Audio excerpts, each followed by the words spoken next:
ఓం శ్రీ గురుభ్యో నమ. అంగారక గ్రహం కుజగ్రహానికి కుజస్తంభన అంటాం మనం. అంటే కుజస్తంభన అంటే ఏ గ్రహానికి కూడా లేనటువంటిది, కేవలం కుజుడికి మాత్రమే వచ్చేటటువంటి ఒక అవస్థ, దాన్నే స్తంభన అంటారు. అంటే ఎప్పుడు కూడా ఒక రాశి నుండి వేరొక రాశికి సంచారం చేసేటప్పుడు మిగతా గ్రహాలతో కాకుండా కుజుడు స్తంభించడం జరుగుతూ ఉంటుంది. అంటే ఒక్కొక్కసారి గ్రహాలు కుజుడు 45 రోజుల పాటు ఒక రాశి నుంచి మరొక రాశికి వెళ్ళిపోతుంటాడు. ఒక్కొక్క రాశి నుంచి ఒక్కొక్క రాశికి వెళ్ళేటప్పుడు ఆ రాశిలోని 45 రోజుల కంటే ఎక్కువగా ఉంటే దాన్ని స్తంభన అంటారు. అంటే స్తంభన అంటే ఏ గ్రహం ఏ రాశిలో ఎంతకాలం ప్రయాణం చేయాలో ఆ ప్రయాణం అటువంటిది. ఇక్కడ కుజుడు వచ్చేటువంటి మాసార్థత కుజహ అంటారు. అంటే నెలన్నర పాటు జన్మరాశిగతే భౌమాయ రాక్షస పీడితం అంటారు. అంటే నెలన్నర పాటే తప్పకుండా కూడా కుజుడు ఉండాలి అని అర్థం. అంటే కుజుడు ఏదైతే 45 రోజుల పాటు ఉంటాడు. అంటే సహజంగా ఎలా ఉంటుంది అని అంటే ఒక్కొక్క గ్రహాన్ని ఒక్కొక్క రాశిలో సంచారం చేసేటప్పుడు బుధ శుక్ర రవిర్మాసం మాసార్థత కుజ అంటారు. గురు ద్వాదశ మాస నేత్ర సన్మాసం శనీశ్చర అంటారు. అందువల్ల ఏ గ్రహం ఏ రాశిలో ఎంతకాలం ఉండాలో మనం చూడాలి. అలానే కుజుడు విషయానికి మనం ముఖ్యంగా వస్తే అక్టోబర్ 20వ తారీఖు పునరసు నక్షత్రం 4వ పాద ప్రవేశంతో కర్కాటక రాశిలోకి ప్రవేశిస్తాడు మధ్యాహ్నం 2:20 అదే అక్కడ ఏదైతే అక్టోబర్ 20వ తారీఖు నుంచి జనవరి 21వ తారీఖు వరకు కూడా మనకి 92 రోజుల పాటు ప్రవేశం జరుగుతుంది. అంటే జనవరి 21వ తారీఖున ఉదయం 10:04 వరకు ఉంటాడు. అంటే అక్టోబర్ 20వ తారీఖు నుంచి ప్రారంభమైన కుజుడు పునరసు నక్షత్రం 4వ పాద కర్కాటక రాశి ప్రవేశంతో ప్రవేశించి మధ్యాహ్నం పూట 2:20 తదుపరి జనవరి 21వ తారీఖున ఉదయం 10:04 వరకు ఉంటాడు. అంటే 92 రోజుల పాటు కుజుడు స్తంభన చేస్తాడు. రాజైన కుజుడు నీచస్థానమైన కర్కాటక రాశిలో ఉండి స్తంభించి తన శత్రువైన మంత్రి శనితోటి సుదీర్ఘ కాలంలో షష్టాష్టక స్థితి ఏర్పడతారు. అంటే కుజుడు చేసే ఫలితాలు కొన్ని ఉంటాయి. సత్వ భ్రూ ప్రాకార రోగ ప్రణవ అంటే సత్వ భూ ప్రాకార రోగ వ్రణ సాహస శస్త్ర అగ్ని సందర్శనోత్పాటన భాతృకుజ అంటారు.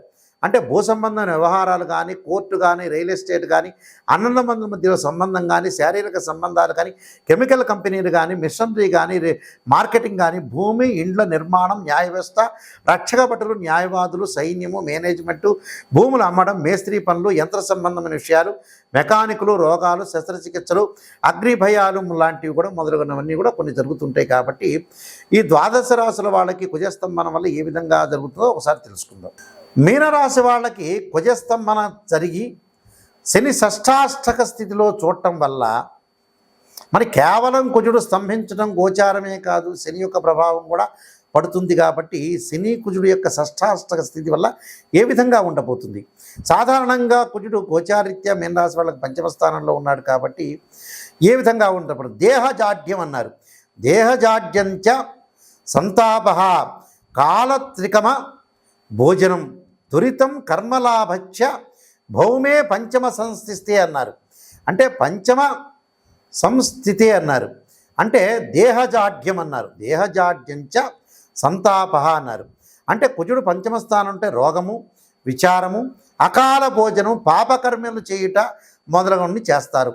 అంటే కాలత్రికం అన్నారు. అంటే కాలత్రికమ భోజనం అంటే సమయానికి భోజనం చేయకపోవటం, కాలాన్ని మన అతిక్రమించి భోజనం చేయటం, దురితం కర్మలాభచ్చ భౌమే అన్నారు. అంటే పాప కార్యక్రమాలు చేయటం. భౌమే పంచమన అంటే పంచమ సంస్థితి అన్నారు. అంటే పంచమ సంస్థితే అంటే పంచమ సంస్థితి అంటే ఏంటంటే 5వ స్థానంలో ఇలా ఉండటం వల్ల కాలత్రికమ భోజనం అంటారు. సమయానికి భోజనం చేయలేకపోవడం అని అర్థం. అందువల్ల చాలా జాగ్రత్త ఉండాలి. శరీర ఆరోగ్యం చెడిపోయే అవకాశాలు ఉంటాయి.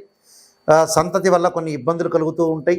సంతాన సమస్యలు కలగటం, పరస్త్రీల వల్ల కొంత అవమానాలు, బంధువుల రీత్యా కొంత బాధలు, ఇనుప పనిముట్ల వల్ల కొంత గాయాలు, అలానే కాలాతీత భోజనాలు, నిద్ర వల్ల కూడా నీరసం రావటం, నిద్ర భంగం కావటం ఒకటి, పెద్దలను దూషించటం వల్ల, సమయస్ఫూర్తి లేని పనులు చేయటం వల్ల కూడా ఇలాంటివన్నీ జరుగుతాయన్నాడు. ఈ శని యొక్క ప్రభావం వల్ల మరింత ఇవన్నీ కూడా పెరుగుతూ ఉంటాయి.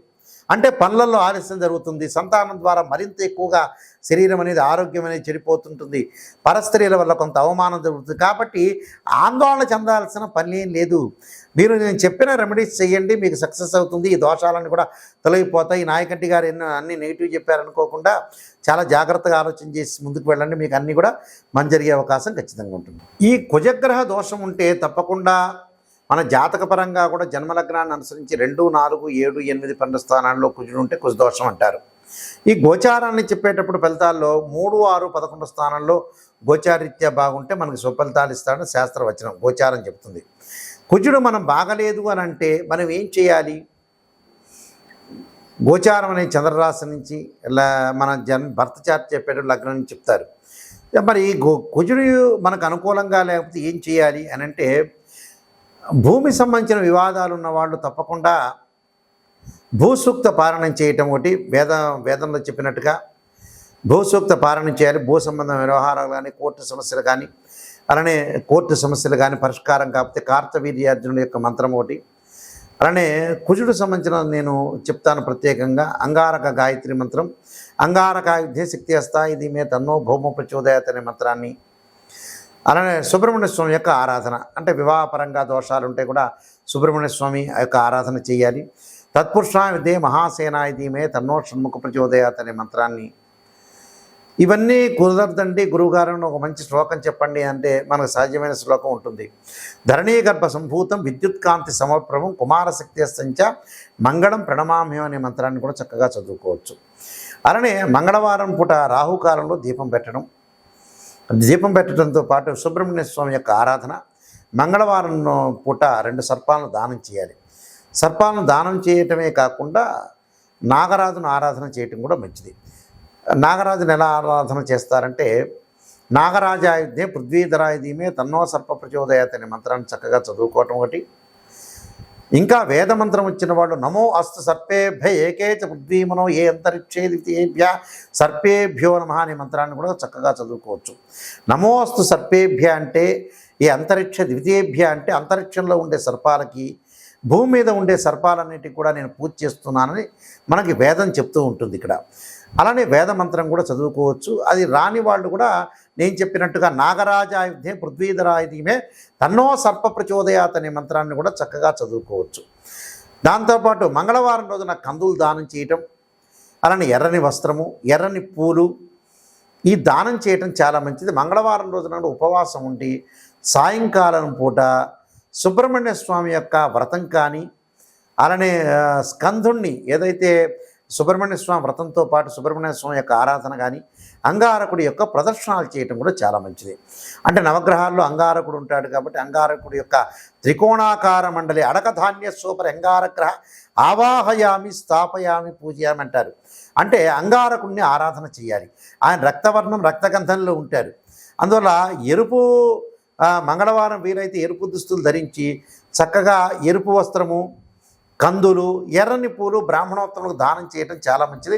అది ఎప్పుడు చేయాలి? మంగళవారం రోజున కుజహోరలో చేయటం కానీ, లేకపోతే ప్రదోషకాల సమయంలో కానీ చేస్తే మనకి అంగారకుడి యొక్క దోషం పోయే అవకాశాలు ఎక్కువ ఉంటుంది. అంటే అందరూ చేయొచ్చు, తప్పలేదు. ద్వాదశ రాశుల వాళ్ళందరూ కూడా చేయొచ్చు. కొన్ని రాశుల వాళ్ళకి మంచి ఫలితాలు, కొన్ని రాశుల వాళ్ళకి మిశ్రమ ఫలితాలు, కొన్ని రాశుల వాళ్ళకి చెడ ఫలితాలు ఉంటాయి. కాబట్టి అందరూ కూడా భగవంతుని ఆరాధన చేయటంలో తప్పులేదు. కానీ మీరు భగవంతుని ఆరాధన చేయండి. మీ అందరికీ కూడా మంచి జరగాలని ఆశిస్తూ సర్వే జనా సుఖినో భవంతు.